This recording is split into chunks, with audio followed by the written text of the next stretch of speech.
Good morning, students. Let us continue with Economics Chapter 3, Money and Credit. Today, in this video, we are going to learn about the credit sources in India. There are two categories of sources of credit. One is the formal sector credit and the another one is the informal sector credit. Okay, let us learn more about these. The formal sector comprises of banks and cooperatives. And what about the informal sector? The informal sector may consist of money lenders, friends and relatives, traders, landowners, large farmers, etc. Okay. Students, once again we will revise. Formal sector credit includes banks and cooperatives. Informal sector credit includes money lenders, traders, relatives and friends. Is that clear? Now let us talk about the features of formal sector credit. It provides loans comparatively at a lower rate of interest. So the loans taken from the banks and cooperatives, that is the formal sector credit, okay, the interest charged on them is quite less compared to that of the informal sector credit. Here we require collateral security. For formal sector credit we require collateral security. In our previous video we had already learnt about the collateral, isn't it? It is the assets owned by the borrower. The sector is mainly supervised by the RBI. And who supervises the formal sector credit? Yes, it is supervised by the Reserve Bank of India. It includes banks and cooperatives. So banks and cooperatives come under formal sector credit. I hope it is clear, students. Now let us talk about the role of Reserve Bank of India in formal sector. RBI has major role in providing formal sector credit. Okay, it plays a very important role in providing formal sector credit. The RBI ensures that the banks give loans not just to profit-making businesses and traders, but also to small cultivators, small-scale industries, small borrowers, etc. So, who supervises formal sector? Yes, formal sector credit has been supervised by the Reserve Bank of India. And Reserve Bank of India ensures that the banks give loans not only to the profit-making businesses and traders, but also to the small cultivators, small-scale industries, small borrowers, etc. Hope it is clear. Periodically, banks have to submit information to the RBI. So what all information they need to submit? Let us see.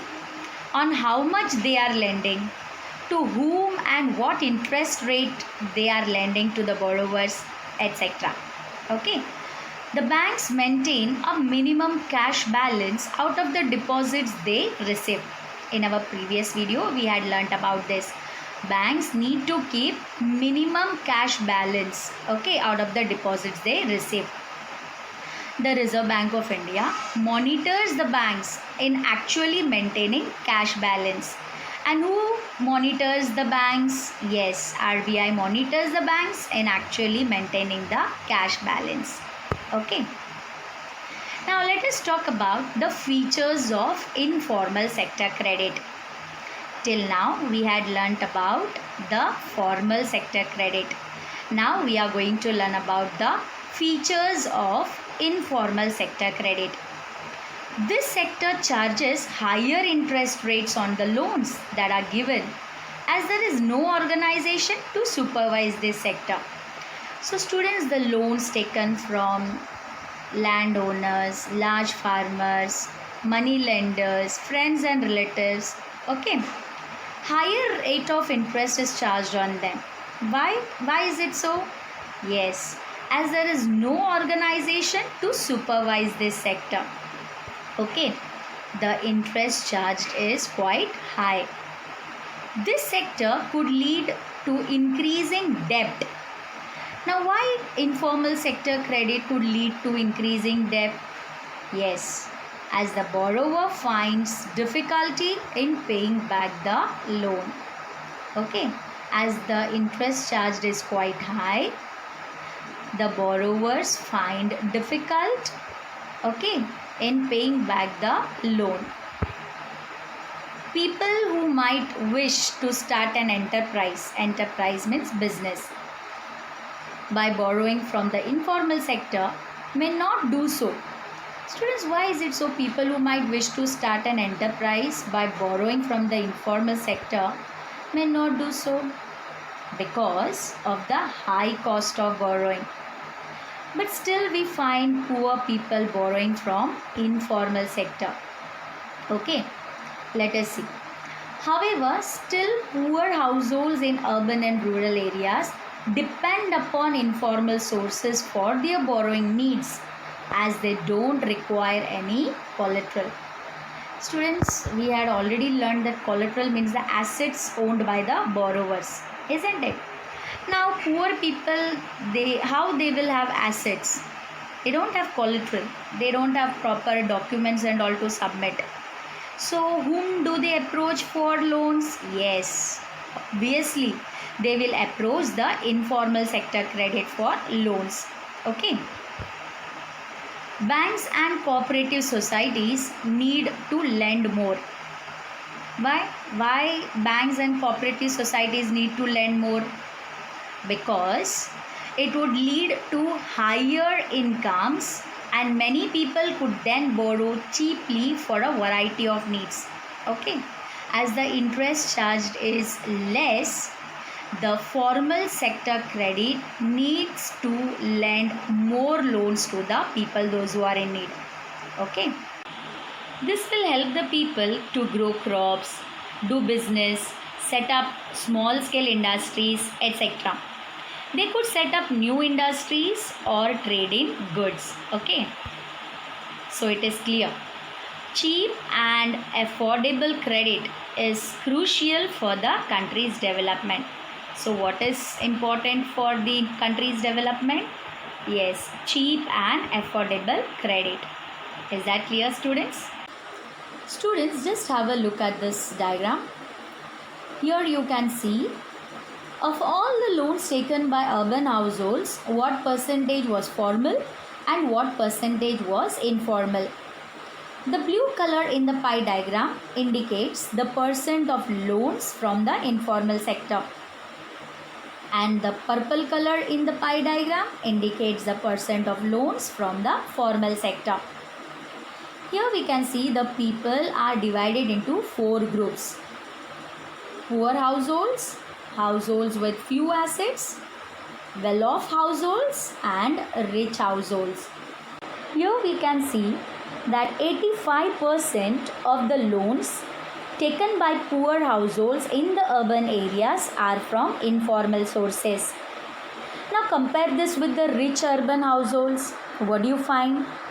Only 10% of their loans are from informal sources, while 90% are from formal sources. A similar pattern is also found in rural areas.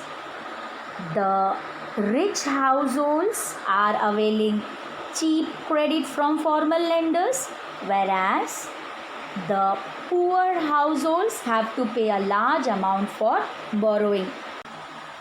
Students, I hope you have understood this. Okay, now let us proceed further. At present, it is a richer households who receive formal credit, whereas the poor have to depend on the informal sources. Now why it is so, students? Why do the poor need to depend on the informal sources? Yes, because they don't have collateral, that is assets. They don't have proper documentation. Hence, the poor people need to depend on the informal sources. It is important that the formal credit is distributed more equally so that the poor can benefit from the cheaper loans. And why is it that the formal credit needs to distribute the loans more equally among the rich and poor? Yes, so that the poor can benefit from the cheaper loans. I hope it is clear. Now it is time for quiz. I hope you all are ready for the quiz. Let's begin. Question number 1. Which among the following is not a feature of informal source of credit? Option A. It is supervised by the Reserve Bank of India. Option B. Rate of interest is not fixed. Option C. Collateral is not required. Option D. Traders, employees, friends, relatives, etc. provide informal credit source. Which is the correct answer? Yes, the correct answer is option A. It is supervised by the Reserve Bank of India. Very good. Next question. Which one of the following is a formal sources of credit? Option A. Traders. Option B. Cooperative societies. Option C. Money lenders. Option D. Friends and relatives. Yes, which is the correct answer? Yes, the correct answer is option B. Cooperative societies. Very good. Next question. Which of the following is not an informal source of credit? Option A. Money lender. Option B. Relatives and friends. Option C. Commercial banks. Option D. Traders. Yes, which is the correct answer? Yes, the correct answer is option C. Commercial banks. Very good. Next question. Which households take more loans from the formal sector? Option A. Poor households and rich households. Option B. Well-off households and households with few assets. Option C. Poor households and well-off households. Option D. Well-off households and rich households. Yes, which is the correct answer? Yes, the correct answer is option D. Well-off households and rich households. Okay. Well-off households and rich households take more loans from the formal sector. Very good. Next question. Which one of the following is the main source of credit for the rich households? Option A. Informal. Option B. Formal. Option C. Both formal and informal. Option D. Neither formal nor informal. Yes, which is the correct answer? Yes, the correct answer is option B. Formal. Okay. Formal sector credit is the main source of credit for the rich households. Now here is a picture based question for you. You need to observe this picture carefully. We had already discussed about this picture, isn't it?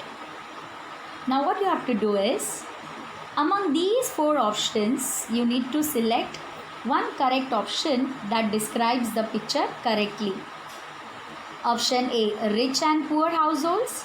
Option B. Informal and formal sector. Option C. Who has how much asset? Option D. Credit given by formal and informal sector. Yes, which is the correct answer? Yes, option D is correct. That is credit given by formal and informal sector.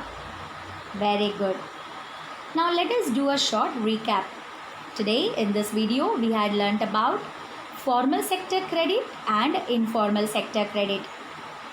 Formal sector credit comprises of banks and cooperatives, and informal sector credit comprises of money lenders, traders, relatives and friends, landowners, large farmers, etc.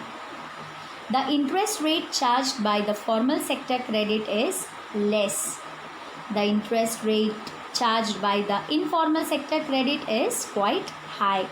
Okay, RBI supervises formal sector credit, whereas for informal sector credit there is no organization to supervise. Okay, and poor people avail loans more from informal sector as they don't have collateral. Rich people avail loans from formal credit sector as they have collateral and proper documentation. Okay, so I hope you have understood whatever we have covered today. The remaining topics we will cover in our next video. Don't forget to read the textbook. Meet you in the next video. Till then, bye and take care.